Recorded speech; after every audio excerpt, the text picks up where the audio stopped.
Hello, everybody, and welcome to the Sportcat Daily Gazette.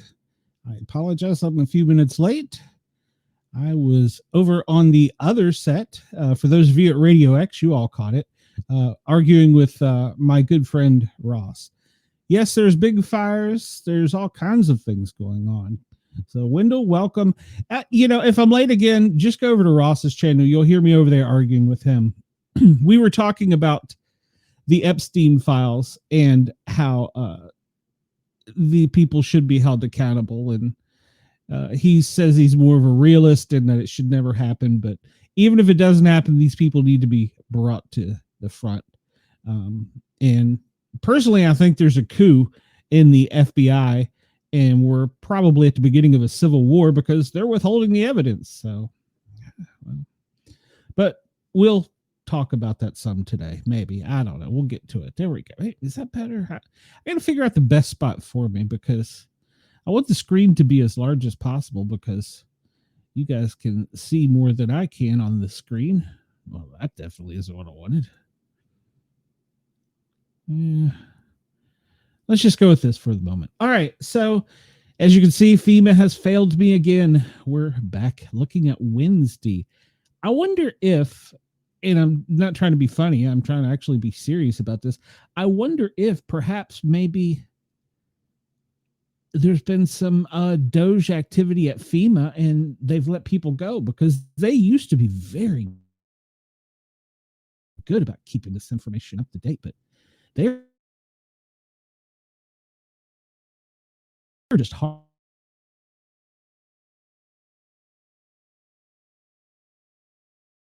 at it now. Enough with that.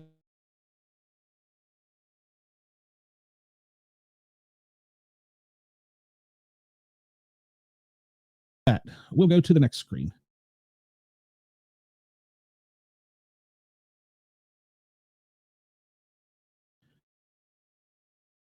Well, maybe if my computer, for some reason, I noticed it on Ross's too. We should try and find a pattern to this. There's got to be some reason we're always lagging because I still have internet and it's still working great. So what the heck?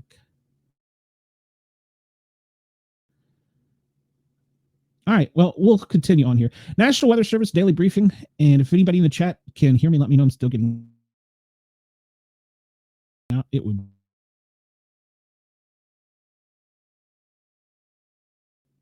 I feel like I'm lagging and I've lost control of the show, and I don't know why. And it's annoying, very annoying. Wendell says it's because they aren't doing anything. Well, you're probably correct, Wendell, if you're talking about why they're maybe that's better. No, that's not better. I don't like that. It's probably because they just don't want us to know anything, to be perfectly honest. But who am I? What do I know? Okay. We'll get with the National Weather Service, our forecast map. We're going to get into this a little bit more, but it's pretty much dry across most of the country, except for up there in the top by Canada in the northeast of Vermont, New Hampshire, and will extend up into Maine later today. And as Wendell was pointing out, yeah, I know I'm breaking up, and I don't know why. As Wendell was pointing out, there are some large fires out there, which we'll talk about in a bit. Speaking of large fires, if you notice the area in pink here on the map, that is high fire danger today. That is bad area to have fires starting in today. So if you notice that extends from, what is that, pretty much the top of Arkansas, all the way up Kansas City into Iowa. So that whole area up there is really in a danger zone. So it's because of the drought conditions, the dry weather. Hey, Chris, welcome to the show. Sorry I was running a few minutes late. But yeah, the red flag warning is pretty much from the top of Arkansas, all the way up into almost Minneapolis, to be honest. And there's some areas that extend way over into what is that? My geography's killing me. Over into the Midwest. You'll see there's very little rain today. The only snow you'll see around the Great Lakes and up in Vermont, where my son lives, they're going to get another couple inches of snow. Isn't that joyful? So, yeah. I'm not a fan of the snow. My son is in Chicago, so he's just dry. And what do they got up there? A wind advisory. Yeah, shocker. You got in the Windy City. All right. So we see here that where the blue dots are earthquakes. There's nothing currently really in the south that's new. I saw there was one that occurred. Oh, where the heck was that? I thought it was in Tennessee. Is this? Yeah, this is in Memphis. Well, west of Memphis, northeast of Memphis. Sorry, 1.9. So it was a small one. I don't believe there's been any major earth-shattering ones in the past 24 hours, but I did see that they had the one in Tennessee, and of course, down around the lower part of Texas, there towards the border in all of California, we see they always have some kind of earth-shaking events. All right, so that is our radar for the U.S. With the forecast is going to be pretty much dry and windy in the upper regions with fire weather watches extending, and be really cautious. There's actually some fire weather watches that have just been issued. This when we came live weren't here. Chris says his potential client wouldn't stop talking. Well, hopefully they made you some money, Chris. Hey, and if you're selling stuff, I need a sponsor. So there you go. As far as anything above the 48, nothing really. The earthquakes and the volcanoes, as we found out. Let's see, down here around Australia, I'll pull up your radar a little bit better here in a second. It looks like the two storms that we talked about yesterday, Alfred and which is this one, Seru, are kind of staying off to your northeast, and gonna probably not have much impact on you in Australia. As far as it looks like you're pretty dry today, Australia. Actually, maybe in South Australia, you're going to get along the coastline some rain, and maybe up above Perth, you'll get some rain as well. I'm learning my geography, so bear with me. But it looks like your current weather conditions, you're fairly dry there. Let's see. I had another one. I'll pull that up in a bit. The reason the red flag, Wendell said, look at Alaska. Yeah, Alaska has a lot of earth-shaking things going on. Did you want me to pull it back up, Wendell? Is that what you were saying? Which I can do. Not that big of a deal. We're looking at the drought map here, and as you can see, it pretty much follows where the red flag warnings were. You know, in pretty much in the center of the country, and then right down along the southern border is where it is. Yeah, there's some severe droughts in the south and the northwest. Wendell wanted me to look at Alaska, so let's look at Alaska. And anyone, by the way, that's listening on Yerg's Radio at yergsradio.com, our Rainbow Radio and Radio X, please feel free to jump over to the YouTube channel, Para Our Normal Guys, 3 words with a Z, and you can join the chat with Chris and Wendell, and I don't know who else is in here today, but I know those two are. Wendell, what were you looking for specifically? There has been a lot of earth-shaking events. There's a small craft gale warning along the, what would that be? That would be their southern coast, I guess, which extends actually a brisk wind advisory. I've never seen that on the west coast of Alaska. And that extends and wraps around all the way to the top on the north, pretty much in the center of the the state. There is a lot of earthquake activity. It's hard to say without going to a specific earthquake map what is the newest, but they've had some pretty decent shaking ones. I never really realized that there was that much of a danger up there. Okay, show me that. Why are you not showing me that? Not felt. Okay, so they're saying that none of them were felt. Okay, well, apparently there was one that was barely felt. At 3.6. Oh, I would feel that one. No tsunami was issued. Well, there's a shocker. But yeah, you're right, Wendell. It does. It looks like it's going right up the middle there. I would almost and I will do that. Well, we can do this now. I was going to say we could go to, if it'll cooperate with me, we could go to the map and see what the terrain is up there, because I'm going to bet you that the terrain up there is pretty much like California. It's going to be mountainous. What do you know? All right, there we go. So we can see there. I don't know the names of the mountain range, but yeah, it looks like where the earthquakes are really around the mountainous range. If you notice, they're patterned. So the Earth is still forming up in Alaska. It's a state that I have not got off my bucket list. I'm getting old though, so I better hurry and do it. I wanted to do a what are they? They do the cruises where you can see the whales. Is that what it is? I can't remember, but I've always wanted to do a cruise up there. But Mrs. Sportcat is hesitant to do cruises. So, but yeah, Wendell, that's what we got for up there. And there are some fires up there too, I believe. We'll get on to that in a minute. It's funny they don't mention them in a drought monitor really that much. I mean, you get a little blip over here on the right. And they're barely covered in a drought. It's funny. I see this. We're giving weather information about the Marshall Islands, but yet as I was coming on, I saw falling apart. Yeah. I saw a report out of Arkansas that they were arresting illegal immigrants from the Marshall Islands. And for some reason I was thinking, I haven't had a chance to check into this, but I thought they were part of our, whatever you call it, I don't even know the correct words. They're our allies. We own them. That's a wrong word, but I know that sounded wrong. That we control their government. I don't know. I thought that they were a Providence or something to us. I'm going to get in trouble, so I'll just shut up.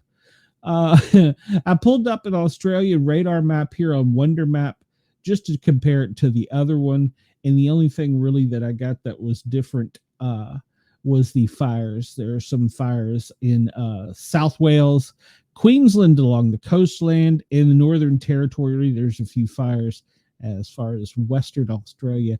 I do not know their intensity, but I do know they are there, and it doesn't look like you're going to get much relief. That rain in South Australia doesn't look to be very strong forming. But it does look like you might in Queensland, if that storm does make the turn, which it looks like they're predicting, and will come back to you. So, all right. So I'm trying to get some information in for our Radio X fan. All right. Chris's favorite map, the wind map, which if you notice and you zoom in where the fire warnings are, look at that.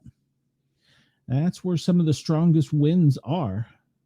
And they're going to be up and churning over the Great Lakes and coming back down. So that's going to really increase the conditions for fire.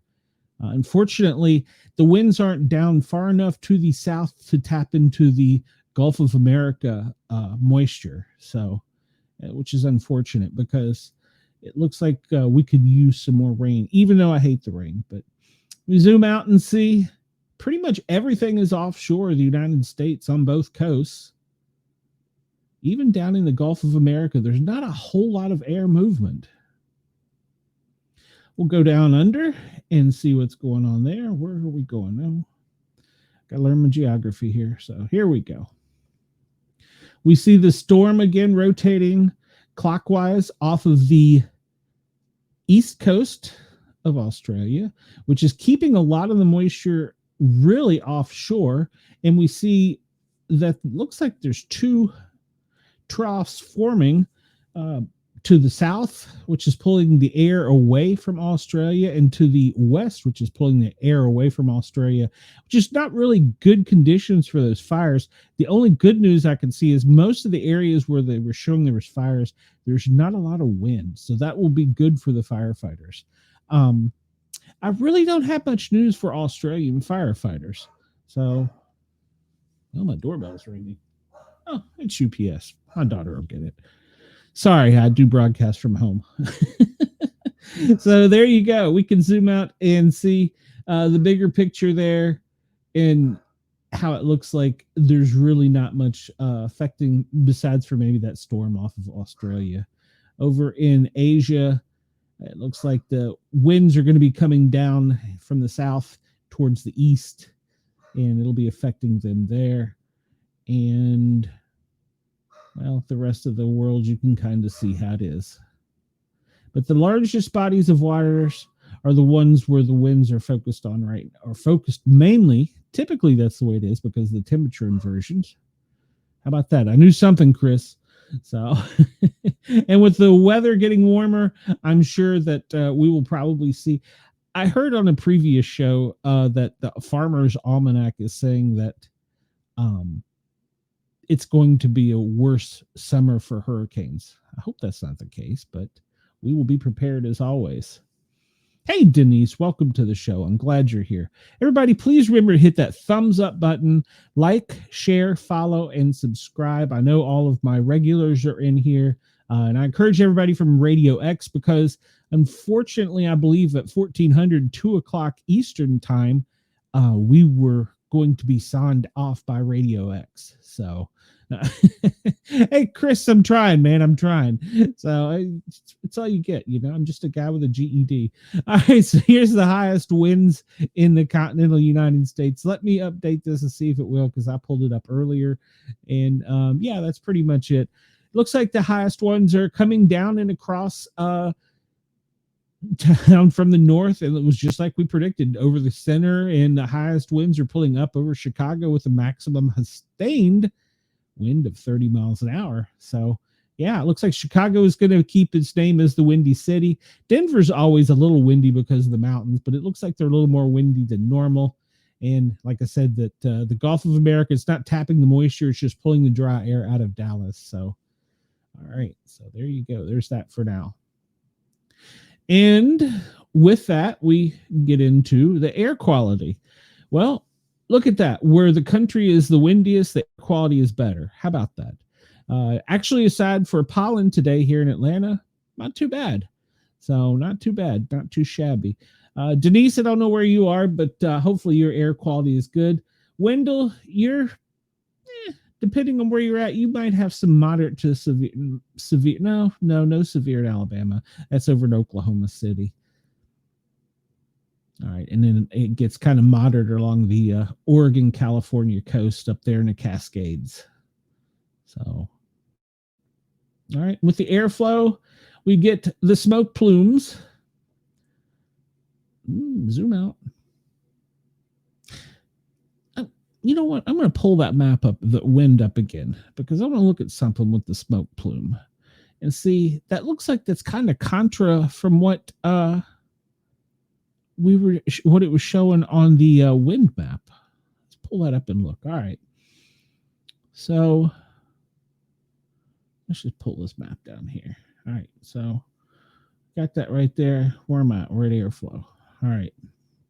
So if you look, the smoke is being dispersed down into the Gulf of America. Apparently this map has not been updated. And most of the smoke from the fires in Alabama and Georgia is sitting pretty stagnant. And I mean, I guess that's following what the wind map is showing. I wanted to compare the two. Yeah, I guess that is pushing it down into Mexico, where we see the smoke plumes being pushed down. I guess that it ends right here because they either don't track it or it's dispersed to the parts per million enough that they don't count it in the Pacific. But in the Gulf of America, towards the Texas-Mexico side is where the smoke is predominantly. Florida, it's crossing over Ross, it's crossing over you and Tampa, north of you, south of you, and extending out over Orlando and Cocoa Beach. Here in Atlanta, the smoke is originating from mountains that we have probably prescribed burn. Let's see. No, Chestnut Mountain. It's a 345-acre fire. Causation. Well, the causation is ban. All right, how about that? That's crazy. All right. Let's see. You are in Long Island. Well, your air quality, and it looks like up there by you, you don't have any fires. So good, good. But Wendell, you got quite a few fires, but you don't have any smoke today. So that's good. All right. Before we get to the top of the hour, I'm going to hop over because I'm only an hour in Australia. I want to hit some news events over there before we do a lot of the other stuff here. So we'll hop over there in just a minute. Small chance, less than 2% of any precipitation. Well, this is talking about tornadoes, but really any precipitation across the country. No thunderstorm activity, which is good. Most of the advisories are fire and wind, as we discussed earlier. And if you want to check this out, this is Weather WX Warn on Affirm Tech. This is a great site. Just remember, turn your notifications off or you're going to get dinged to death because it goes a little nuts. But yes, most of the warnings are for wind. And what you're looking at there is the flood warnings from the water running from the north coming down south. Because we're really not having any precipitation today. You can see Georgia, most of Georgia is in a severe fire watch today. Interesting. All right. The event map. We're going to talk about measles a little bit more, but I believe 9 states, with the most recent one being in the West. I think it is Washington, having another measles case with hospitalization. The child they have still not identified was apparently a infant in Texas that died. They didn't get to the hospital in time, but we discussed that yesterday. It could be because of religious beliefs, so they're probably not going to get a lot of news on it. So, unfortunately, let's see here. That's old. Texas. We're still talking about the measles outbreak. So yeah, that's it's gonna say it's crossed its border. It's crossed its border into California and I believe Washington. I believe the one from California they have brought into they have investigated and found that it was brought into the country by someone coming through LAX. So let's see, up in New York City, 18 injured after a New York City subway track fire. Station fills with smoke. Oh, I hadn't heard about that one. That must be, how recent is that? 220? No. Event date 226. I hadn't heard about that. Okay, interesting. Either that or I missed it. Up in New Hampshire, 20 geese found dead. That occurred yesterday. Likely of bird flu. I hate to hear that. Here in Ohio, that's old. That's weather related from wind and hail damage. Same thing in Lower Ohio. Chris, up in Illinois, you're pretty good. Up at the top of the country there, it's from the weather, the storms. In Wyoming, drought. We discussed that earlier. And storm from 2 days ago. All right, let's see here. Let's see if I have anything for this down under. That's new. We talked about yesterday. We talked about Alfred 25 is going to have a little bit of impact on Queensland. Yeah, it looks like out in the Coral Sea. I'm going to be used to saying these things. Firefighters battled a blaze. That's a couple days old. That was in Wales. In Victoria, biological 2 measles cases. That was from yesterday. So Australia. So what I was saying, we're a big, wide world and we travel. We go places. So there's now a case in Australia, 2 cases in Australia. So, all right, let's hope they keep it that way. Looks down in New Zealand. I'm not sure if we have many fans from New Zealand, but it's funny. I was looking on my, they did have an earthquake measuring 4.0 in New Zealand. I looked on my Spotify stats and I was just surprised to see that I do have quite a few international listeners, and I really wish that they would hop over here and join the chat so we can give them information. It's always fun to learn about what's going on in different parts of the world. A winter weather storm up in Greenland, that'll be what, our 53rd state? I don't know. Who knows? We're just going to take all of it, I guess. We're Samaritans. That's what we do. That's why we get a bad rap all the time. I looked, and finally the CDC has some updated information here. They're saying that this is updated anywhere between Wednesday and today. Acute respiratory diseases causing illness was updated, and the level of it has been updated. And so we see here that there's a slight to moderate increase in Illinois. Alabama is actually dropping, and we're pretty much staying in the moderate level. When they talk about respiratory illnesses, mainly they're talking about the SARS, the C1. Of course, you can't, take colds and flus out of there as well. California is actually doing pretty good. Nevada's doing pretty good. Up further north of them, Oregon and Washington, it's kind of moderate. Texas down there where Brenda is, it's staying kind of moderate. The only real good places is Alabama, North Dakota, and Nevada and California and New Mexico. Of course, we know the measles outbreak in there. And once again, information that we found out after the C virus came out, that they measure what's going on in our poo. I still just gets me. COVID-19, they're showing in Georgia that it is high right now, and it's moderate in Alabama. Up in New York and New Jersey, it looks to all be high. That Maryland area up there. Well, I'm sorry, New York is actually low. I didn't zoom in far enough. See what I can pull up for influenza. It's getting higher in the state of Georgia. Indiana is staying about the same. It's moderate over in Illinois and New York City. It is very high right now.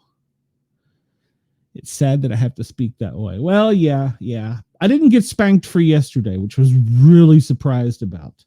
So I was really surprised. But yeah. So yeah, there is our viral activity. Viral activity is different than the flu. It's usually it can be anything from an upper respiratory to a GI thing. So this is RSV. RSV are respiratory viruses that you're tracking. Georgia is moderate. Indiana and Illinois, it's low.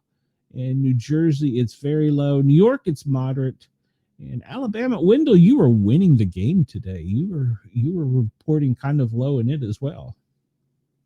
Emergency department visits. I heard on another website or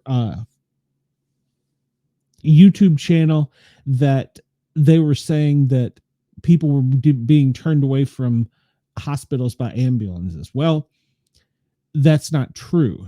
They were diverted.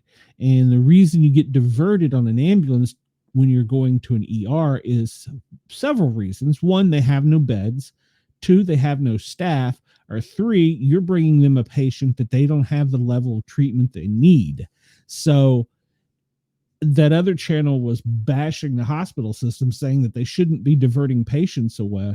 They absolutely should be diverting patients away. If their patient is coming in, it's a potential stroke and their CT equipment is broke, 100% should be diverting them away. Even if they have nobody in the ER, they should be diverting them away for the best patient care. So he was spreading a little bit of fake news there, which kind of ticked me off. I almost got in his chat and told him he needed to shut up, but I didn't. So I was kind of really shocked today. He actually put out a lot of fake news. He kind of surprised me, but I won't. You all can go listen and see if you want who he is. All right. The C virus, it's growing in Alaska, growing in Texas. It's likely growing in Tennessee, and it's not changing. Ken, if you're listening, it's not changing up where you are. And where are you, Janice? It's not changing where you are, and there's no changes where we are. So that's a good sign.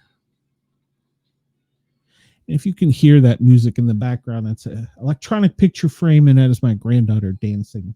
And I was turning it off for the longest time, but then I got to thinking, I enjoy it. So if it comes on and that's what you hear, that's what you hear. All right. So, all right, Alabama is growing in influenza. Wendell, stop spreading the flu. Do not bring it over here because they're not changing here. Chris, it's doing pretty good where you're at. It's actually declining. And Denise, up in Jersey, Pennsylvania, and New York, it looks like it is declining. Very good. So the flu vaccine does help, but that does not mean you won't get it. All right, so that's pretty much all we have for the wastewater. Reported measles. We were going to talk about this. Washington is the new one, I believe. Yes, there's a case in Washington, in California. The one in I'm sorry, 3 in California. The one that started in California, they came through LAX from out of the country. New Mexico and Texas. Texas has 146. There's a lot of people out there reporting that it's greater than 200. That could be because we don't know what is going on in that community, but I'm going to stick with what's actually coming out from the state health department. And this is the numbers they're providing. So 146 with the 1 death. There's now 6 in Georgia. Kentucky is still doing good with 1. New Jersey and New York. New York has 2 and Jersey has 3 with 1 in Alaska. And we saw that there was also 1 down in Australia. So, yeah, measles is on the rise, with the highest they say of 146 in Texas. I did not Google yesterday to see what the legal or CDC definition or World Health Organization definition for pandemic or epidemic. I don't think we're anywhere near there. I think because we're world that moves around, we're going to spread things. Because we were a country that had open borders, we're going to spread things. And then once they get started in a small community like reported, it's going to spread. Denise, you're right. The flu shot at the beginning of the year is an educated guess. And then you'll notice in the middle of flu season, they come out and say, oh, you need to update your flu because now they know what's going around. So it's kind of a educated guess, but you may still get the flu, but hopefully it did lessen the signs and symptoms for you. So hopefully that helped. All right, we're going to skip this for just a few minutes. I want to jump over to my other news. Let's see here if I can find it. I think it's on this screen. Yeah. I saw that this was trending. Although I do not understand it, my Australian friends, I'm going to educate myself. Apparently, the international championship for cricket was yesterday, I believe your time, and unfortunately Australia lost to Afghanistan, and now Afghanistan is waiting to see a game between England and South Africa to see if they can take second. I actually watched a little bit of cricket to see if I could figure it out, and I'm going to have to look up the rules. It's an interesting sport. I had not really looked at it, but unfortunately, Australia, you lost 109 to 273. So I apologize for that, but you are out of the international championship trophy. Let's see. Let's jump over into this because I know that this is bigger news. That's more American stuff. Let's get into the where was Gene Hackman. All right, so yesterday, like I said, I like to be accountable. Oh, go away, Reza Dulaba, whatever the hell your name is on Twitch. You're just a scammer. Yesterday we reported that Gene Hackman, his wife, and his dog were found dead, and we reported that it was likely carbon monoxide. Now, I'm not going to back away from my comments that you do need to have a working smoke detector and carbon monoxide detector in your house. I'm not going to back away from those comments, but apparently we are finding out more now. Gene Hackman, his death is now being ruled suspicious. And one of the things I found, I went on X and did a little research, and you see a lot of the stars on there talking about how great they were, or Gene was, the things he did in his roles. But Randy Quaid is always one of those that's kind of out there a little bit. And if you looked at any of his personal history, he's really out there a little bit. But he did make a comment that this was before they said anything, that it was suspicious. Randy Quaid said, "You're meaning to tell me you found the man who's making the most royalties in Hollywood dead with his wife and a dog, and no one is even going to question it? We're just going to say it's carbon monoxide?" I found it very interesting, his point of view immediately. His wife committed suicide, then he died of carbon monoxide. I don't know. We do know that Jean and Betsy were both found. Betsy, her hands had mummified, according to the reports we have. She was in a separate room. He was in what they describe as a mud room, and she was in a bathroom. The dog was in a cage in the closet. Funny, he passed right before the Grammys. I even saw, I don't know that he had anything to do, but somebody said it's funny he died right before the drop of the Epstein files. I have no idea what that means. I don't know if he was on a list or not. I don't know if anybody knows he's on a list right now. But Santa Fe had a press conference, and they say now there's a little bit of mystery about it.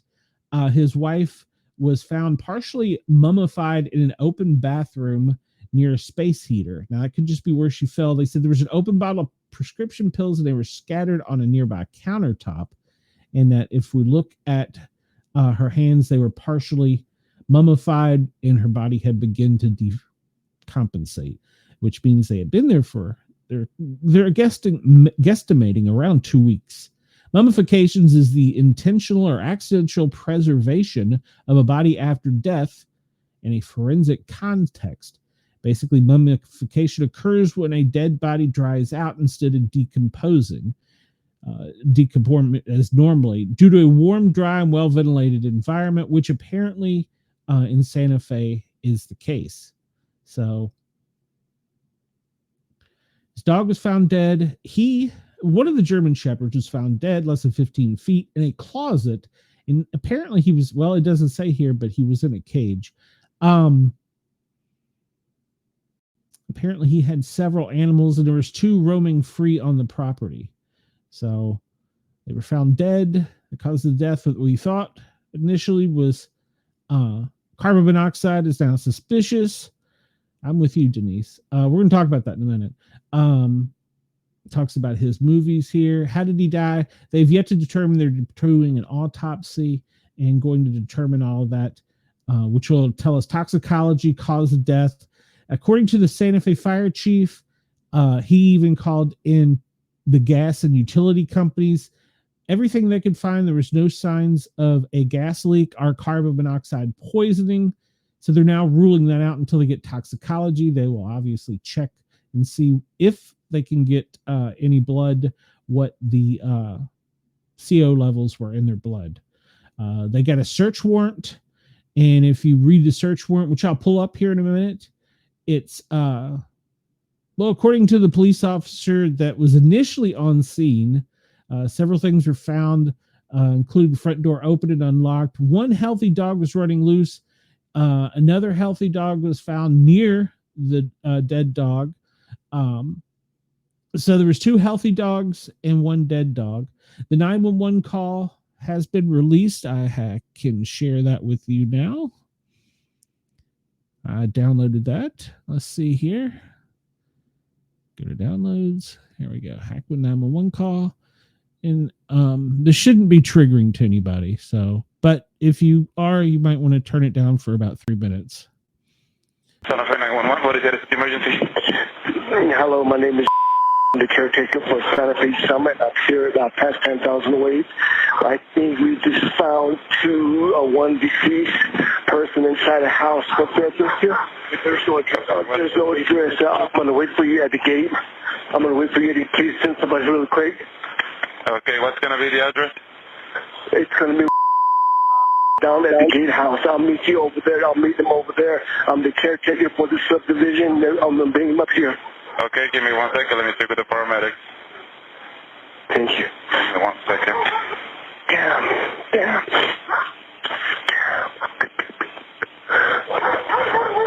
Are you with the patient now? Yeah, I'm over at their property. There's no address here. So I have to meet the ambulance or the police, whoever, down at the gatehouse. I'll bring them up here. Okay. How old is the patient? I have no idea. You don't know? Okay, that's fine. Is the patient a male or a female? A female and a male, probably. I don't know, sir. Just send somebody up here real quick. Okay. Are they awake? I have no idea. Are they breathing? I have no idea. I'm not inside the house. It's closed. It's locked. I can't go in. But I see them. She's laying down on the floor from the window. Do they appear to be awake or alert? No. It's not. Okay. Are they moving at all? No, dude. They're not moving. Just send somebody up here really quick. Okay, my units are underway, okay? I'm sorry? My units are underway right now. And okay, I'll meet them down at the gatehouse because they might not have the code. you don't have like the actual address of the house of where this person lives? I have no idea. There's no address. There's a reason why for that. If you can get me around, please. Okay. Okay, so a couple things there. Obviously, he was very distraught. It sounds like he went and saw the door was open, looked in and saw the feet of one of the two, and looked in the window and saw the body of the female, and said that it was likely a male and female, but he did not know. So it sounds as though he did not enter the home. And he was trying to tell the 911 call processor that there was a reason there was no address, because of who they were, but the call taker wasn't picking up on it. Call taker he was, are they awake or are they breathing? The dude's like, no, they're dead. I'm looking through a window at them. We do, when we take those calls, have a series of questions we have to ask legally, but you kind of got to listen to the person as you're typing, to get all of the information. And Chris said it was a shame that, like Elvis, we have another all-time great who will not be remembered for what they accomplished, but how they passed. 100% correct, Chris. 100% correct. But is it because we live in a society like that now? I don't know. That's just me asking a question. Okay, so here we see from the state of New Mexico. You said that you would rather have antlers taking your 911 call rather than this guy, but you're biased. Well, hopefully she's being trained correctly. So, but I mean, I don't fault the guy because you got a job to do and you're just pushing buttons sometimes. So this from the Santa Fe Magistrate Court to the state of New Mexico. They have already got the case number. You can see it there and you can go pull it up online. They were requesting a search warrant for a 2-story residence, and they described it as having olive green stucco, flagstone nearby, front end dress. Basically what they're getting at is there's no address here, where they're describing the house so that they're trying to be as precise as possible. The detective said that being duly sworn upon the oath as a peace officer under New Mexico state laws has reason believed, as described below, to get the search warrant, and it will assist law enforcement in determining the circumstances pertaining the death of Gene and Betsy. Items that they want to seize and collect: anything that's ignitable, flammable, or explosive, or combustive. And of course, they have to get technical: solid, liquid, gas, container, material. So they get really specific. Materials apparently used and are intended for administering aid or assistance to the injured. Now, I'm not sure if that means because the paramedics went in, maybe they shouldn't have attached a heart monitor to that. That should be fairly obvious signs of death. So I'm not sure what that's getting at. Any documents which have that appear to be personal identifying information of Gene or Betsy in any way, anything with personal identifying information. I heard that there were some documents that had been shredded that they were specifically looking at. Documentation herein described as to be seen by photography, videography, and any other means necessary. In other words, you're going to seize them. They're going to seize any cameras, video equipment, film, anything in the house, basically, to take a look at it. and they're going to use all methods to do it. Yeah, I'm sure. And they're actually, the department is doing a good job here, because they're even talking about their own body cams. Then they're going to seize the clothing that they both have, which is obvious. Any photographs, they're going to take photographs, latent or visible prints, not limited to fingerprints, footwear impressions, etc. Once again, they go into materials used for administering aid or assistance. I really don't think the paramedics would have used anything in this case. A lot of times when we go in, if it's obvious, a paramedic, one of my instructors once taught me, I don't know that I agree with him, but if it's obvious, and by obvious, they're cold, stiff, rigor mortis, colors change. In this case, they'd started mummification with body decomposition. You can see it's obvious. In other cases, it's not so obvious. You will sometimes attach a heart monitor to see if there's any electrical activity in the heart. My instructor once argued that that's not a reason for calling death, because a silent heart can still be treated.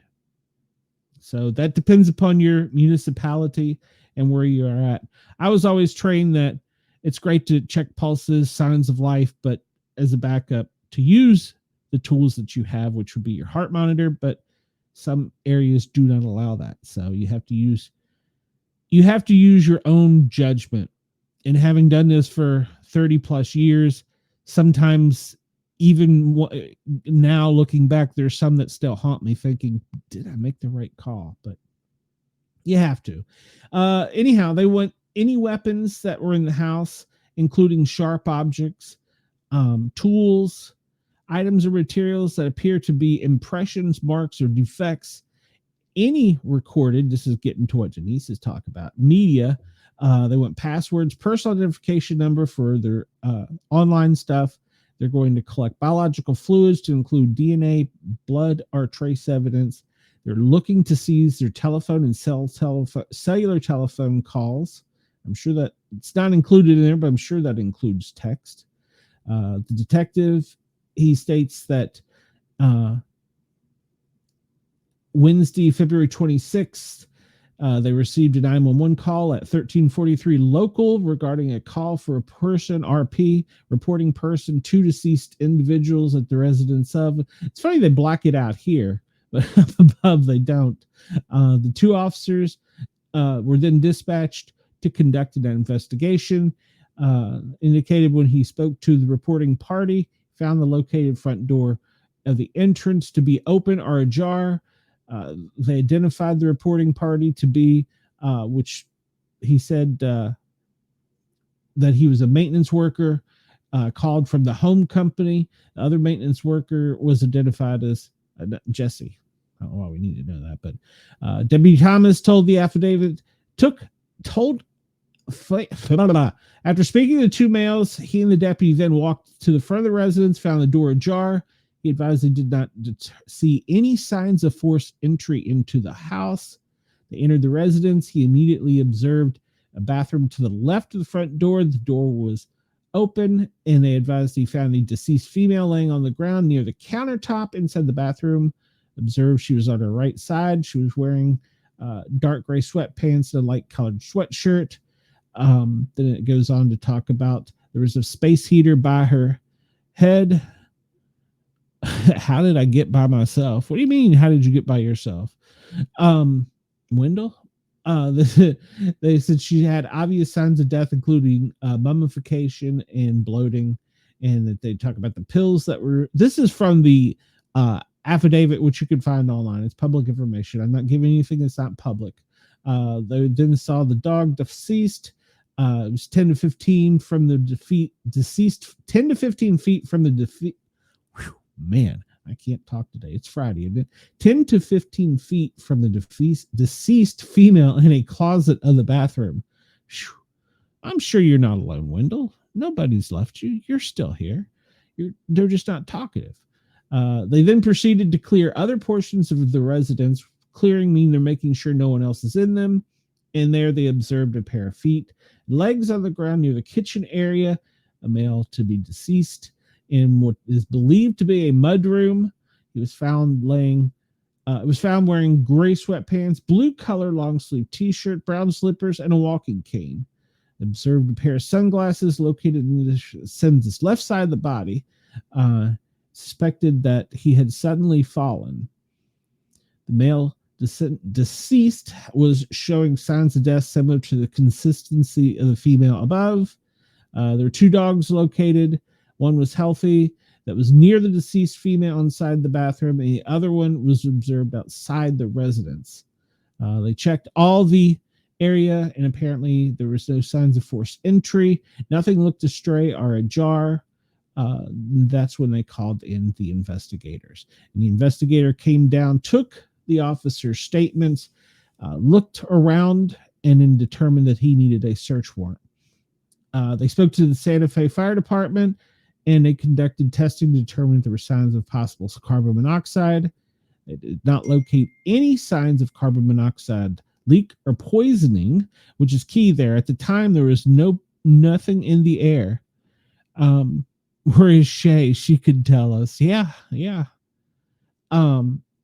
It's funny you say that. I was talking to somebody else, and they said they were going to remote view it. They called in the the New Mexico Gas Company, and they conducted testing and found that there was nothing astray. There was no signs of anything indicating there was a problem. And then they called in another test of the land to see if there was anything else, and they couldn't find anything. They identified it on GPS mapping. Basically, they got the coordinates, and they could not find anything further. He's aware through his training experience that the individuals exposed to gas or poisonous death could suffer immediate or unexpected death, but through their training experience, it did not show that. So now that's where we'll come up to the blood work. So there are no indications of blunt force trauma. However, they're seeking to seize any blunt force objects in the event that there was. Due to the death pertaining Gene Hackman and his wife, they believe the circumstances surrounding the death of the 2 deceased individuals to be suspicious enough in nature to require a thorough search and investigation, because the reporting party found the front door of the residence unsecure and open. And they observed a healthy dog running loose on the property and another healthy dog in the property, with the one that was dead in the kennel. So they found the heater, and then they found the pill bottles open and scattered next to the female. He was in a total separate room. There were no obvious signs of a gas leak. And he goes on to give his name and title, and that was signed by a judge. Usually what will happen, if we show up first, when I say we, firefighters, we will secure the scene and wait for PD. We will obviously, as paramedics, I will go in and say, okay, we've got to back out carefully in case this is a crime scene, and we will secure it. Police will come. They will come in and look. They'll ask us, what do you think? And that's when they probably called in the hazmat team, and they did the searching and determined that there was nothing.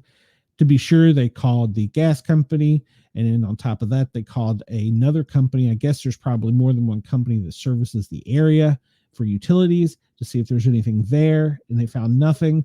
The scene was turned over to police. The 2 investigating officers, one of them will typically stay on scene until the detective gets there. Once the detective gets there, the detective will make the determination. Natural causes, let it go.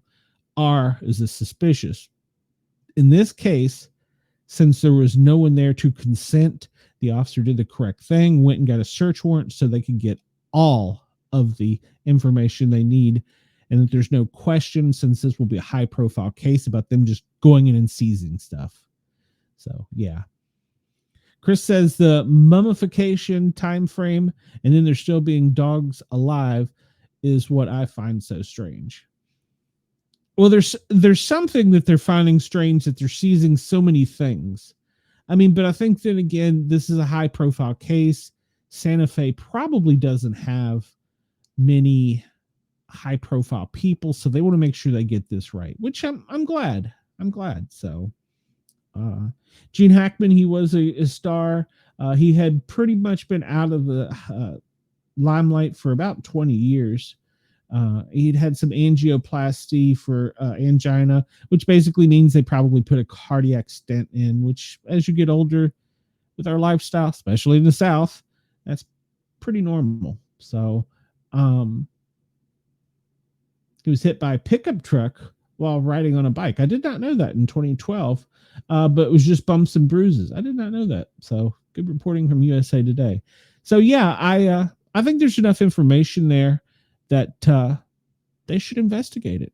Yeah, I think they should. That's because if they don't investigate it, it's going to turn into one of these things where it's a conspiracy. So it's better just to get everything out and be transparent. So, all right. So,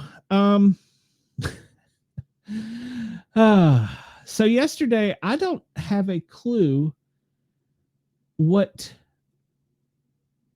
the DOJ or the White House was doing. They released this, but they released this if you notice, they're all carrying MAGA hats. Exactly, Chris. You're 100% correct. Insurance companies want to know if any crimes were committed so they can get out of paying. Oh, you are 100% correct about that. They've released these 200-page binders to not the media, but influencers. And they had said they were going to drop them publicly to everyone. So they didn't hit immediately all at once, which I found really weird. I know that the new administration is trying to embrace us. When I say us, I mean podcasters, the new wave of reporters, but that just seems so odd to me. And then they made a big photo media spectacle of it. In fact, my friend, who's one of the photographers there in the White House, they were told to take pictures of them as they were exiting, holding up their binders. I don't get it. So they released these documents from Jeffrey Epstein, but then they kind of backed this story up a little bit because they got something. They had a whistleblower who apparently called the AG, Attorney General, and said, hey, you don't have everything. They're sitting on stuff in New York City, which prompted the AG to have enough questions to where she sent a letter directly to Director Patel. And she goes the same. Before she came into the office, she requested full and complete files related to Jeffrey Epstein. In response to this, I received a 200-page document, which consisted primarily of flight logs, contacts, and victims' names and phone numbers. She apparently repeatedly questioned, well, she didn't apparently, she did repeatedly question whether this was the full set of documents responsive to her request. And she was assured by the FBI that they had received the full set of documents. Yesterday, I learned from a source that the field office in New York was in possession of thousands of pages of documents related to the investigation and indictment of Epstein. Despite her request, the FBI never disclosed the existence of these files. When you and I spoke, you were just as surprised as I to learn this new information. Now, this was her demand. I have not seen anything yet. By 8 a.m. tomorrow, which is today, 28 February, the delivery will be from the FBI, full and complete, all the files, and she goes on to do the legal thing like we just saw in the warrant. Records, documents, audio, video, any material related to the clients, regardless of how such information was obtained.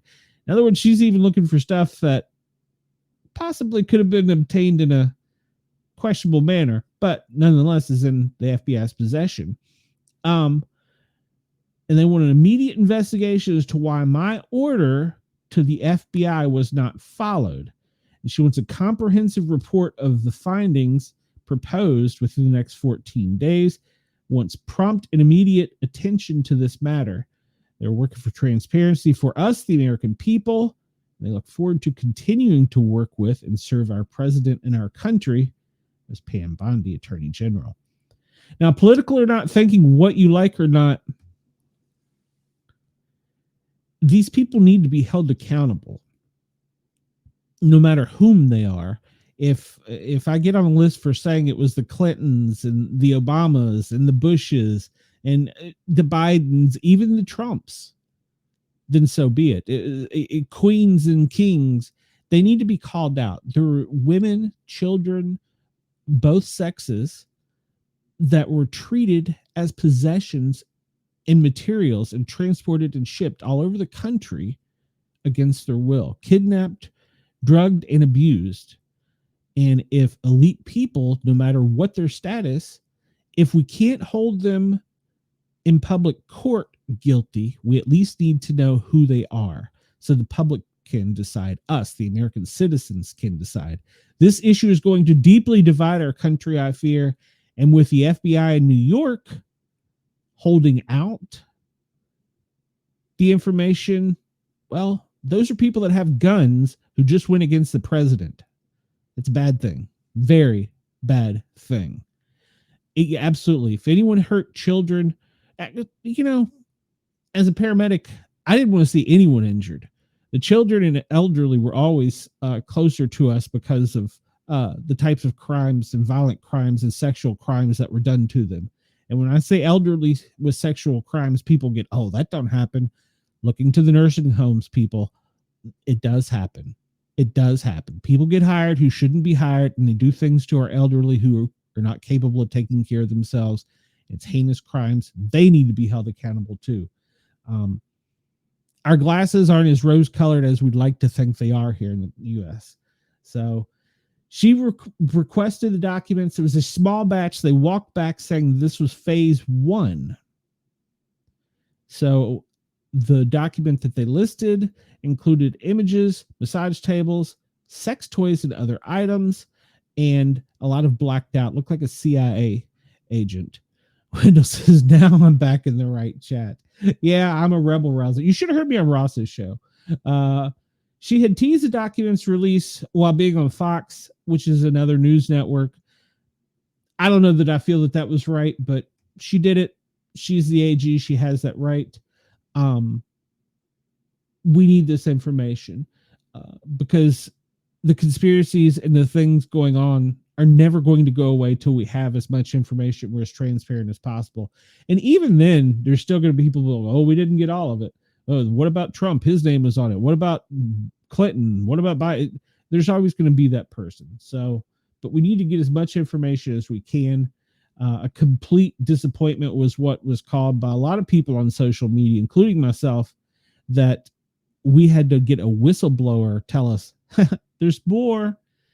And then Patel had to respond on X that it was coming out. If there are any gaps, we will find them. There are records. We will uncover them, and we'll bring everything when we find the DOJ to be fully assessed and transparent. You know, I should have went and looked on the flight logs to see if there was any flights to New York from Washington, D.C., from high-ranking officials.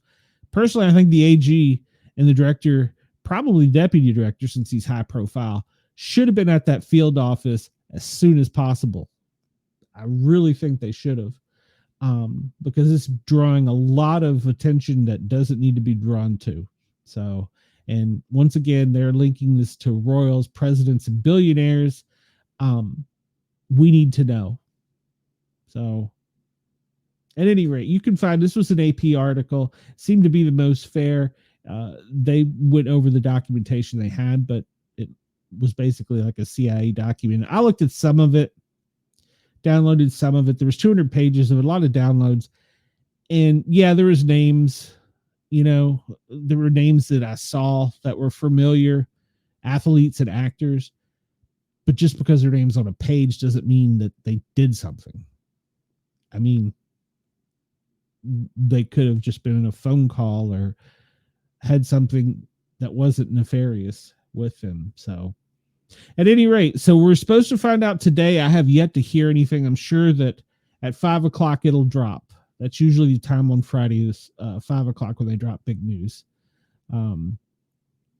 Well, there's a lot of people who say that he did not die in jail, because there was a lot of question around that, including I think it was an AP photographer that had images of the FDNY ambulance taking him into an ambulance on a stretcher, and he was awake. But I couldn't find that. So there was a lot of things going around, but apparently I'm going to end this on a little bit of a funnier note. The official X account from the House Judiciary GOP to Republican ended up with a Rickroll joke. If you don't know what a Rickroll is, it means you're sent a link to Never Gonna Give You Up by what's his name?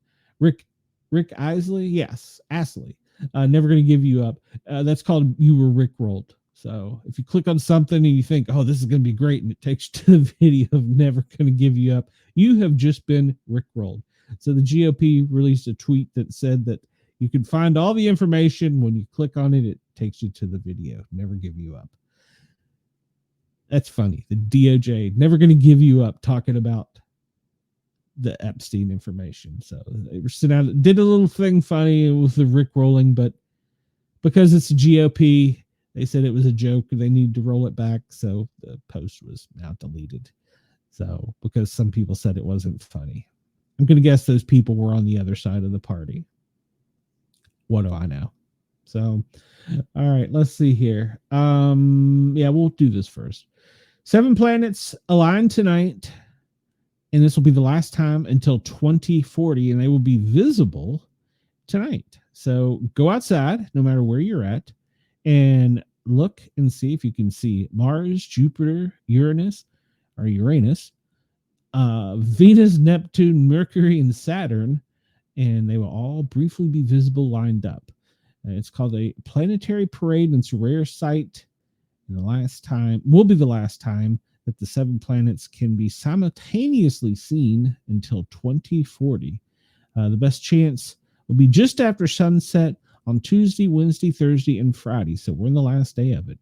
So go out and see it. I know when I was in Tennessee and the light pollution wasn't so bad, you could kind of sort of see that they were starting to line up. I don't know which planets it was, but it was a pretty beautiful sight to see. As you see, looking on the horizon from the west to the east, which is left to right, as we read here in America, you see Mars, then Jupiter, Uranus, Venus, Neptune, and Saturn. Well, it should be on the horizon just after sunset. Go ahead and check it out. Take your kids out. Let them see it, because it's going to be a sight well, I don't know that I'll see it again. Maybe my grandkids will, hopefully, but go out and take them out. So hopefully the skies will be clear enough. I should pull up a satellite I think we already covered this one. I should pull up a satellite of what it's going to be cloud cover wise. Remind me to do that before we get out of here. See, we're all in parts of the different country. I brought this up because well, you know, Wendell, it's funny. Since I started this show, I got to say booger. I just got to say Uranus. The other day on my Para Our Normal Guys, I got in meow and balls. So I'm on a roll. All right. So according to the fire department, moviegoers in I'm not even going to try and pronounce this town. Winnetachie, I don't know. They were watching Captain America, which is, the most recent film out from Marvel. And one of the persons in the audience heard a popping and cracking. A gentleman stood up and take a peek and walked towards the screen, turned and said, "Run." His girlfriend who was with him didn't have time to react. She was found covered in debris in her seat. One row behind where the ceiling collapsed. The theater was built in 1919, lastly remodeled in the 70s. You believe the dropped ceiling catastrophically failed all at once. This is what the fire chief's saying. In a statement to the local media, Liberty Cinema said the team was working with authorities to ensure a thorough investigation of the cause of the collapse. The safety of the patrons and employees is the utmost importance. So, whoa.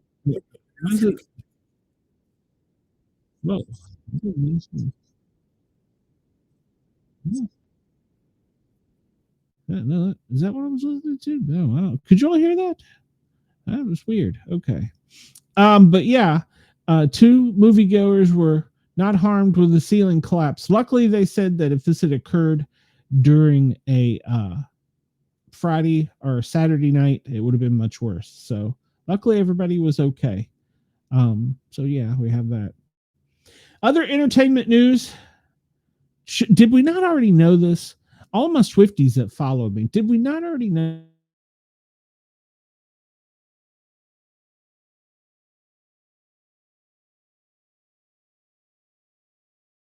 Lindo, you said that to a Roger to a meet and greet? What?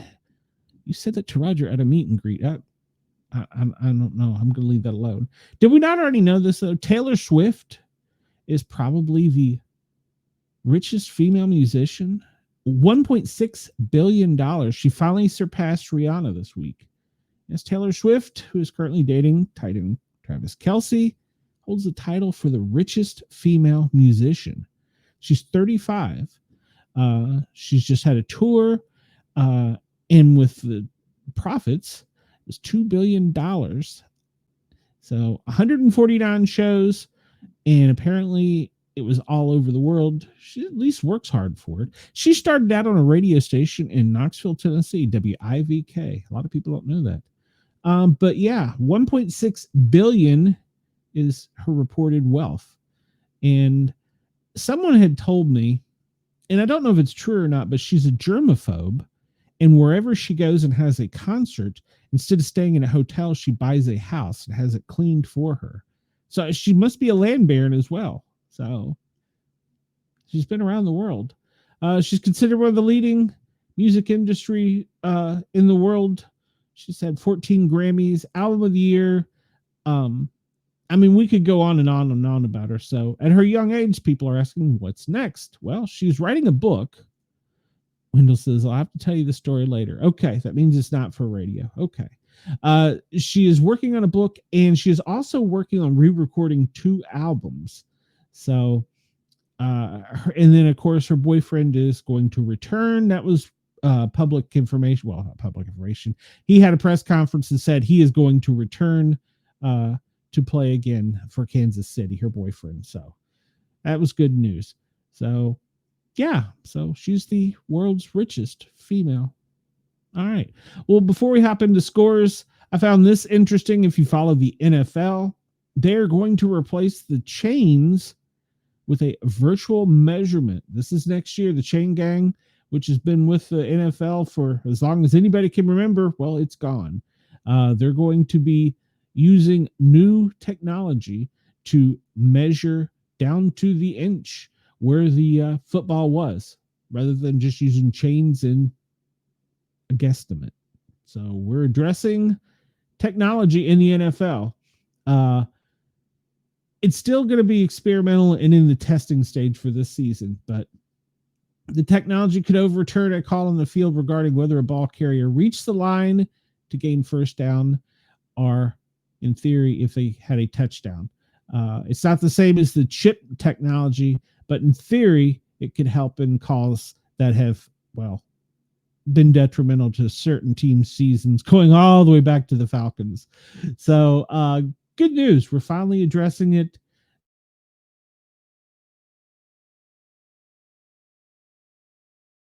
Quarterbacks bitching about they can tell a difference in the ball. What do you bet? I'm going to call that one now. They're going to bitch about that. So, all right. So yesterday, we're just going to do it real quick because I'm running kind of long and I got some stuff I want to go over. College basketball, we're still marching our way forward to March Madness. And yesterday, we did see the one upset, which I think was it Michigan over Rutgers? Not really sure, but yesterday was more of a women's college game. Alabama won over LSU, UConn over Creighton, whatever. Grand Canyon, never heard of them, beat University of Texas Arlington, and Texas beat Mississippi State. The Predators beat the Jets, if you follow hockey. And that's pretty much all I'm going to do for sports, unless somebody has a request. And I did have someone message me yesterday that apparently Australian no rules football has begun, and information on the teams. So I'm looking that up. All right, for the last segment, we'll do the firefighter and police thing real quick, and then I'll let you all go. I think I'm going to try and keep the show to, I wanted to try and keep it to an hour, but I think 90 minutes is more appropriate. So we can get as much in, especially as the audience grows and I get feedback from you all about information that you want. And I would be happy to look into any of it. All right, so we start out with Glen County, which is, I've done forgot which state this was. I think it's New Hampshire, Brunswick. Somebody help me. Is this New Hampshire? And a firefighter injured with 2 dogs that died in a house fire.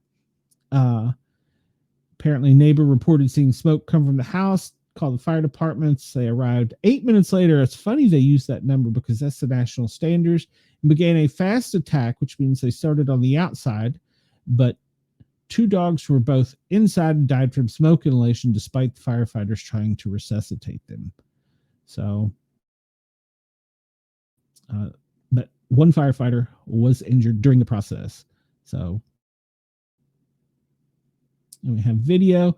I thought this was kind of interesting. Can I make this full screen? Let's back this up here a little bit. So as firefighters, they're going into a high school. They're going into a shop. You can see there's a wood shop. They're going to an investigation of smoke. There's firefighters on the outside checking things out. Nobody looks too concerned. Watch those guys over there on the right. They don't look too concerned. This guy on the inside, he's just kind of wandering around looking. And then all of a sudden, you're going to see, oh, what was that? And everybody goes running out. And now they have a fire. And they have several firefighters who were standing over there unprepared. You'll see. They're investigating the smoke.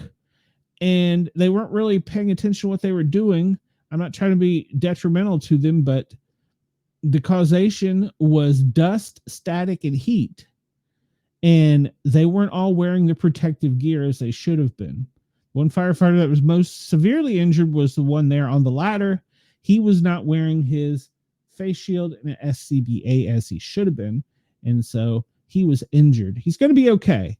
Just good news. And it's funny that occurred at the Columbine High School in Littleton, Colorado. So another bad thing has occurred there. 2 firefighters are being evaluated. In their medical needs, they were transferred to a hospital, probably for burns and smoke inhalation to the face, and the other one probably for burns to the hands, because I'm going to guess he didn't have his gloves on.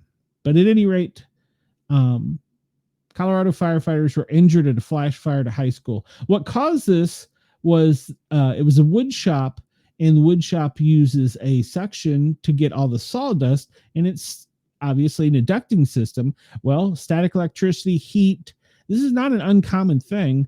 And if there's the right elements there, you get what's called a flash explosion, which is what you witness there. So, no, that wasn't suspicious, Wendell. That I don't know what caused where they were down there operating. It looked like that might have been where the electrical equipment for the suction unit was, so it could have overheated. But this I found really weird. Look at this dude here. Can I make this full screen? Look at this nut. Look at this. He is... Back up. Play. What's wrong with you? This nut tries to jump up into a fire truck and tackle a guy in the fire truck. Luckily, police were there. He was attacking the firefighters to get control of this nut job. And it looks like even they're having a problem with him. So, yeah, he jumped up into the fire truck to try and injure people. What the hell? What's up with people these days? How do I get out of the screen? Get me out of the screen. But yeah, he was in California. There we go. Shirtless man was taken into custody after allegedly, even though we can see it, attacking 3 firefighters inside their fire engine. It occurred at 6:44 p.m. on Knott Avenue in Buena Park. A paramedic fire engine was returning to the station when a man riding a bicycle stopped in front of the vehicle. At that point, the man opened the door of the vehicle. He jumped inside and began attacking the firefighters. The suspect was somehow unable to lock himself inside the fire engine, but they were able to drag him to the ground and subdue him. They had to put a spit hood, which is just a shield, on him to keep him from spitting on the cops and the firemen. Yes. It's not the first time, Chris. It won't be the last time, but you're absolutely right. What the hell is wrong with people? They're nuts. Okay, this one comes here to us from Atlanta. Well, I would give that some merit, Wendell, but there's crazy people everywhere. Trust me. I worked Atlanta. There's crazy people everywhere. So this is a local story to me. Mother is dead. 6 are injured after a house broke out in Cobb County in Marietta. 1 woman is dead. 5 others have been injured, including firefighters. They found her inside a burning drive-in garage that had collapsed. So what had happened was the officials received the call that there was a fire at around 3 a.m. They arrived to find heavy fire shooting from the garage and the surrounding areas. They had a report of people inside. They began an extensive search. During the search, they found the body of a woman under a collapsed section of the drive-in garage. They say she may have been going back inside to save the animals.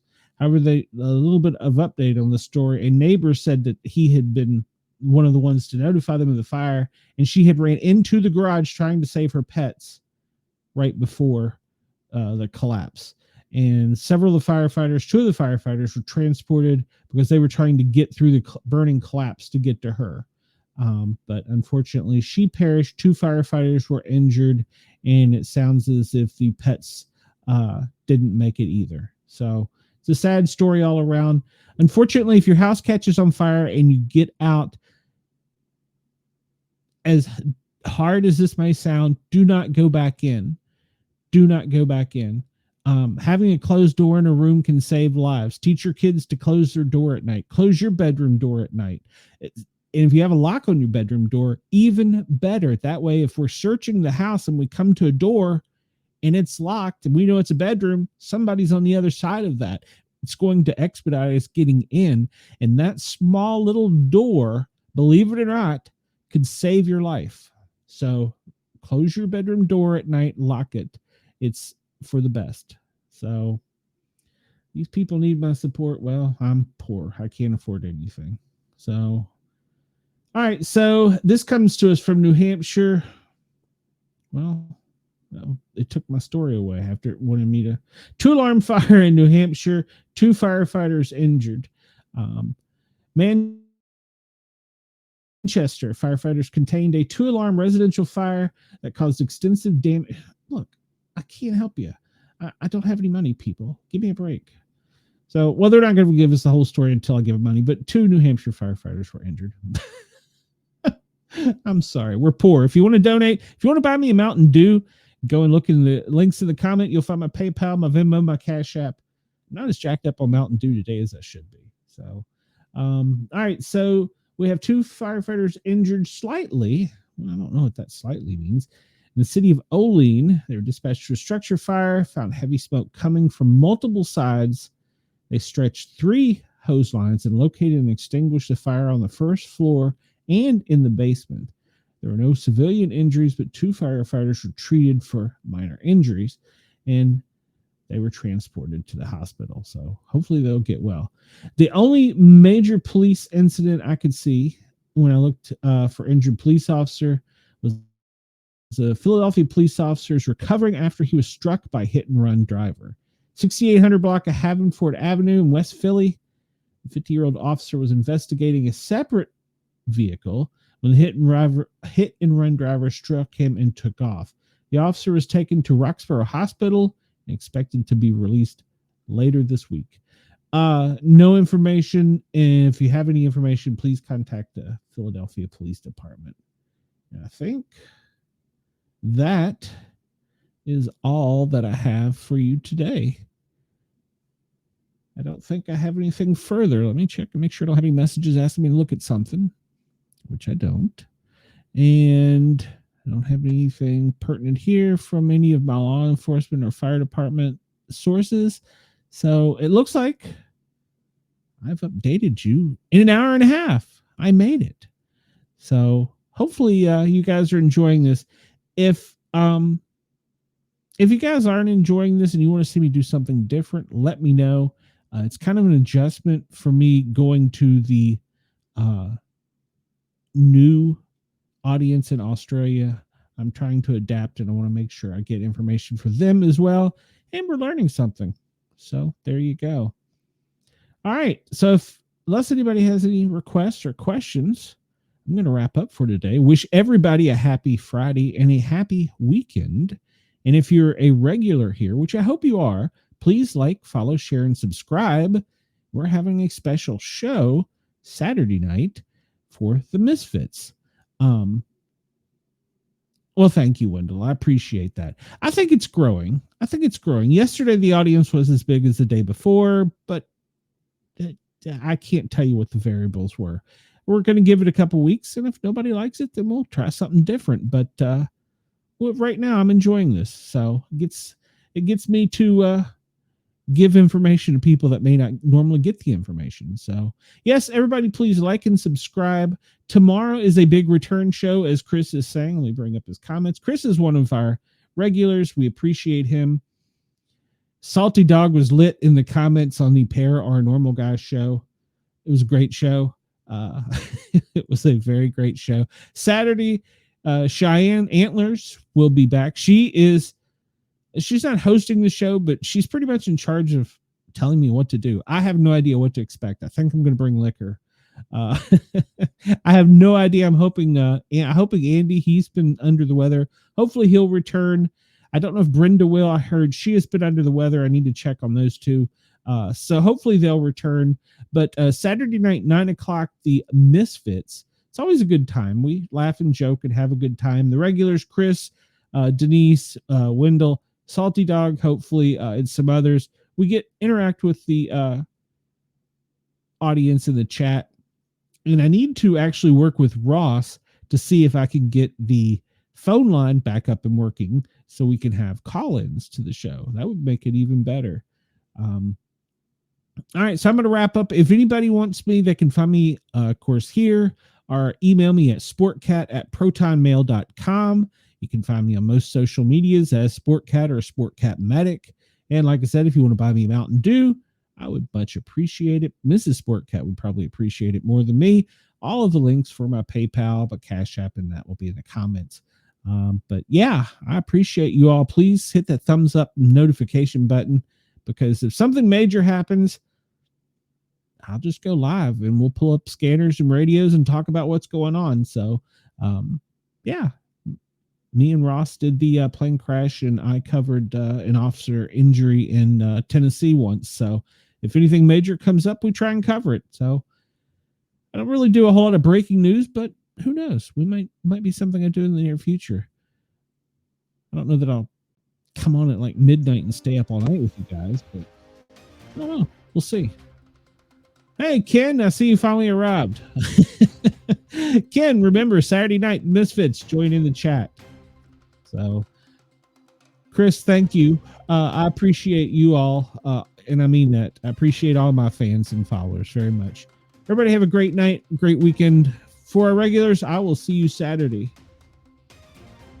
Long Island Bigfoot, thank you. I appreciate that, Long Island Bigfoot. Please share us with your friends and neighbors. We will see you soon. Everybody have a great weekend. I'll see you Saturday on the Misfits, unless there's some kind of chaos or mayhem. Alrighty, great news cycle. Who knows?